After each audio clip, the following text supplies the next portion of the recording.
بسم الله الرحمن الرحيم صاد والقرآن ذي الذكر بل الذين كفروا في عزة وشقاق كم أهلكنا من قبلهم من قرن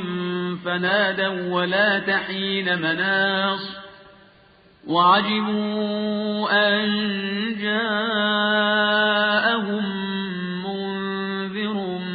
منهم وقال الكافرون هذا ساحر كذاب أجعل الآلهة إلها واحدا إن هذا لشيء عجاب وانطلق الملأ منهم أن امشوا واصبروا على آلهتكم إن هذا لشيء يراد ما سمعنا بهذا في الملة الآخرة إن هذا إلا اختلاق أأنزل عليه الذكر من بيننا بل هم في شك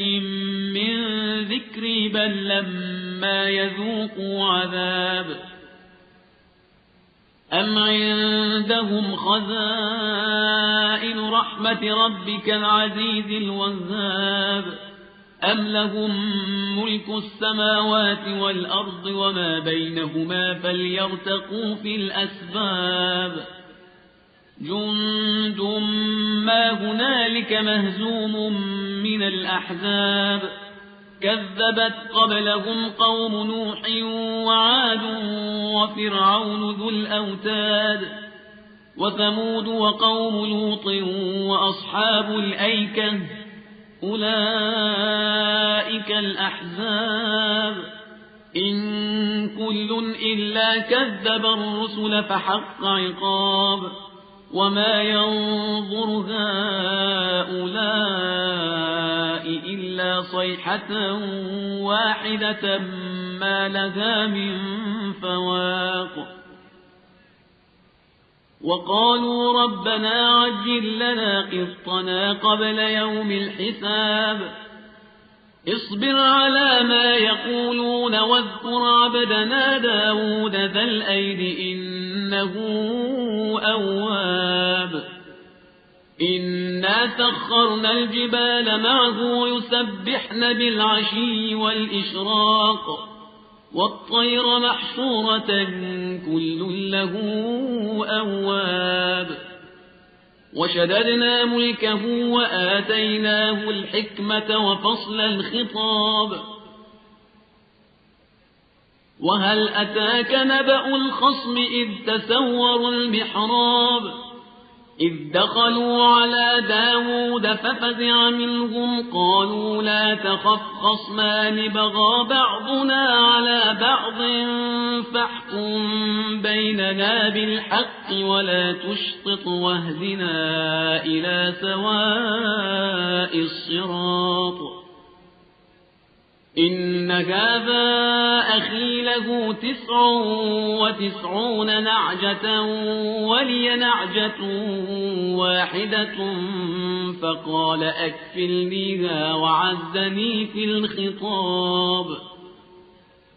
قال لقد ظلمك بسؤال نعجتك إلى نعاجه وإن كثيرا من الخلطاء ليبغي بعضهم على بعض إلا الذين آمنوا وعملوا الصالحات وقليل ما هم وظن داود أنما فتناه فاستغفر ربه وخر راكعا وأناب فغفرنا له ذلك وإن له عندنا لزلفى وحسن مآب يا داود إنا جعلناك خليفة في الأرض فاحكم بين الناس بالحق ولا تتبع الهوى فيضلك عن سبيل الله إن الذين يضلون عن سبيل الله لهم عذاب شديد بما نسوا يوم الحساب وما خلقنا السماء والأرض وما بينهما باطلا ذلك ظن الذين كفروا فويل للذين كفروا من النار أم نجعل الذين آمنوا وعملوا الصالحات كالمفسدين في الأرض أم نجعل المتقين كالفجار كتاب أنزلناه إليك مبارك ليدبروا آياته وليتذكر أولو الألباب ووهبنا لداود سليمان نعم العبد إنه أواب إذ عرض عليه بالعشي الصافنات الجياد فقال إني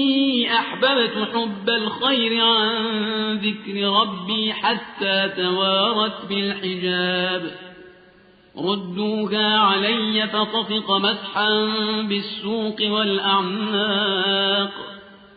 ولقد فتنا سليمان وألقينا على كرسيه جسدا ثم أناب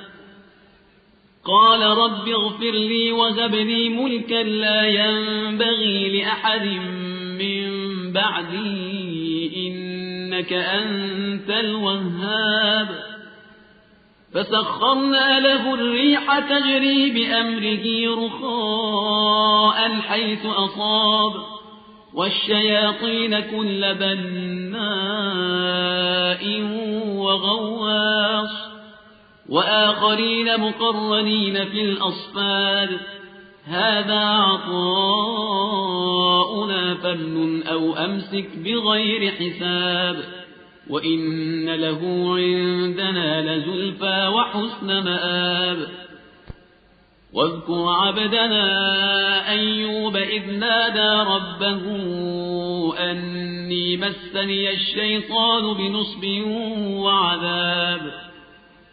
اركض برجلك هذا مغتسل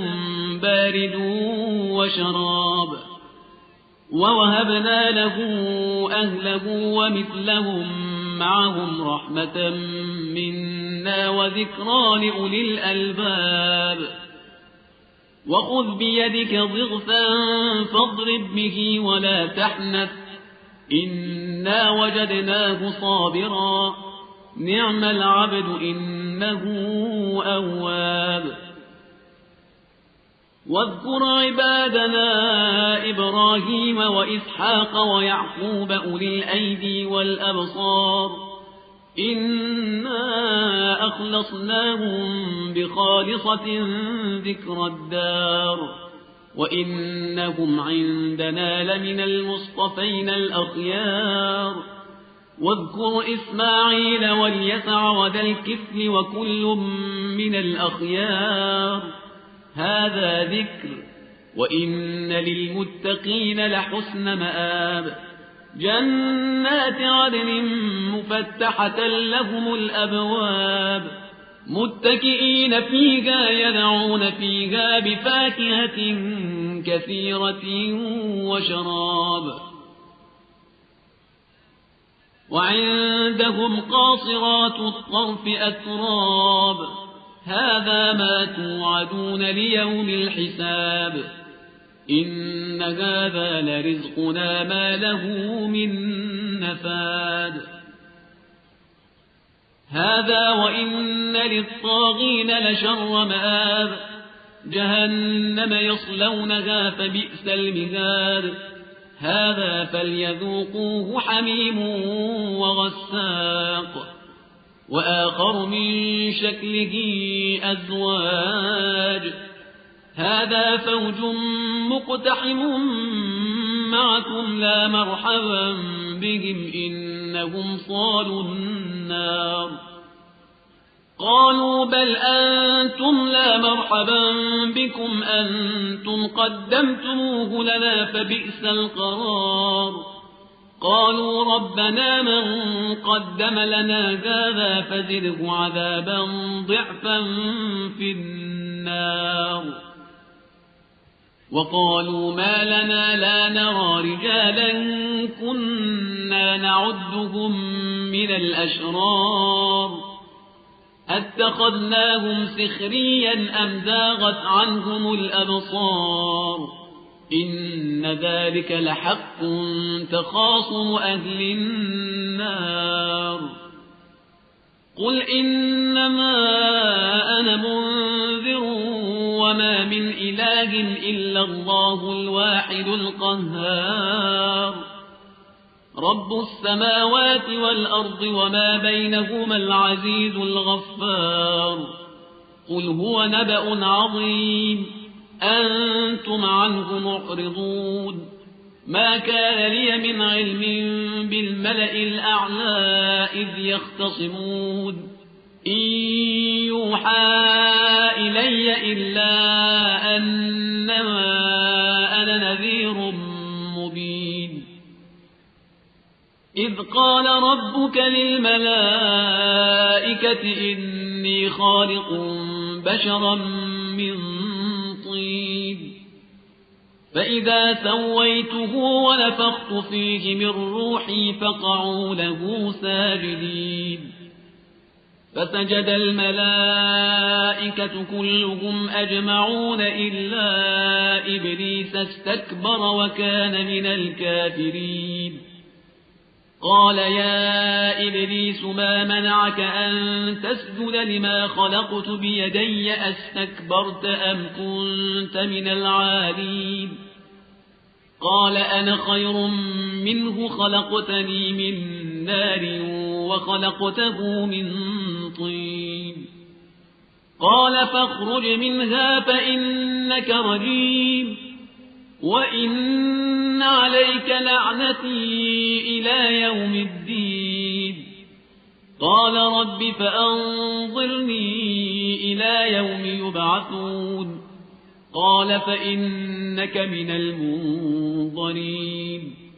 إلى يوم الوقت المعلوم قال فبعزتك لأغوينهم أجمعين إلا عبادك منهم المخلصين قال فالحق والحق أقول لأملأن جهنم منك وممن تبعك منهم أجمعين قل ما أسألكم عليه من أجر وما أنا من المتكلفين إن هو إلا ذكر للعالمين ولتعلمن